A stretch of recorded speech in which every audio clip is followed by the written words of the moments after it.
L-aspirazzjoni tiegħi hija waħda, dik li ntejjeb ħajjet in-nies u li ma nibżax bil-bidla. Hekk sostna il-Prim Ministru Robert Abela meta kien intervistat minn Lubondi waqt il-konferenza tal-Istat tan-Nazzjon li saret il-ġimgħa fil-Palazz Verdala. Jiena aspirazzjoni waħda għandi fil-ħajja politika dik li kemm jista' jkun nagħmel minn kollox biex intejjeb il-ħajja tan-nies. Primarjament niffoka fuq dawk li jistgħu l-inqas fis-soċjetà tagħna, mhux biex noqgħod ngħid li nħaddan prinċipji soċjalisti ta' dak mbagħad deregen jiġġudika l-poplu, ma li nemmen illi aħna l-funzjoni primarja tagħna bħala gvern hija dik li ngħinu l-iktar lill-inqas faxxa tas-soċjetà tagħna. Fil-konferenza, organizzata mill-Uffiċċju tal-President ta' Malta, il-Prim Ministru sostna li fejn sar tajjeb se nkomplu nibnu fuqu u fejn seta' sar aħjar se nkomplu ntejbu. Dakulan tal-manifest Malta flimkien li qed jixpruna lil pajjiżna l qudiem billi itejjeb il-kwalità tal-ħajja tal-poplu. Hawnhekk il-Prim Ministru tkellem dwar kif il-Gvern immexxi minnu kien kuraġġuż u għamel bosta riformi. Jiena ngħidlek li għamilna bidliet fil-qasam tas-saltna tad-dritt li dal-pajjiż qatt ma kellu l-kuraġġ li jagħmilhom. Semmejthomlok u jkolli nerġa' nsemmihom però.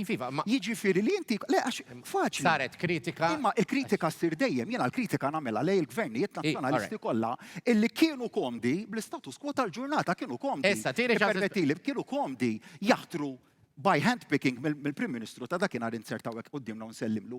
Tażel l-imħallef jew l-Maġistrat. Dr. Abela sostna li l-pajjiż għandu jkompli bit-triq ta' tkabbir ekonomiku sabiex il-ġid ikompli jasal għand kulħadd waqt li pajjiżna ma jistaġnax kif ġara taħt Gvern nazzjonalista.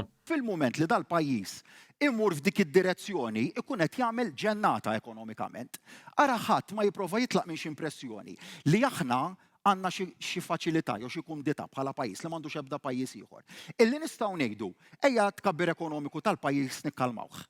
Innaqsuh. Fil-mument li nagħmlu hekk nibdew it-triq lura. Il-Prim Ministru qal li xogħol il-Gvern huwa li jipprovdi l-istabilità fil-ħajja taċ-ċittadini u hawnhekk mess ma l-isfida tal-inflazzjoni huwa innota d-differenza bejn il-politika soċjali tal-Gvern u dik li għadha tħaddan l-Oppożizzjoni bħal meta kienet fil-Gvern li titfa' il-piżijiet fuq in-nies. Ma żamminx l-inflazzjoni l-isfel b'kombinazzjoni għaliex faċli tiġi hawnhekk u tgħid dak gvern li tilef l-eruq soċjalisti tiegħu, imma meta tagħmel miżura bħal dik li żżomm il-prezzijiet tal-enerġija u tal-fuel stabbli, dik mhux l-iktar miżura soċjalista li inti tista' tagħmel u dik il-miżura testendiha permettili lill-poplu u lin-negozji kollha. Il-Prim Ministru Robert Abela għalli hawnhekk ukoll għandna kap tal-Oppożizzjoni li jrid jidħol taħt il-mantel tas-soċjal iżda mbagħad jgħid li l-għajnuna li tnagħtu fuq l-enerġija m'għandix tibqa'.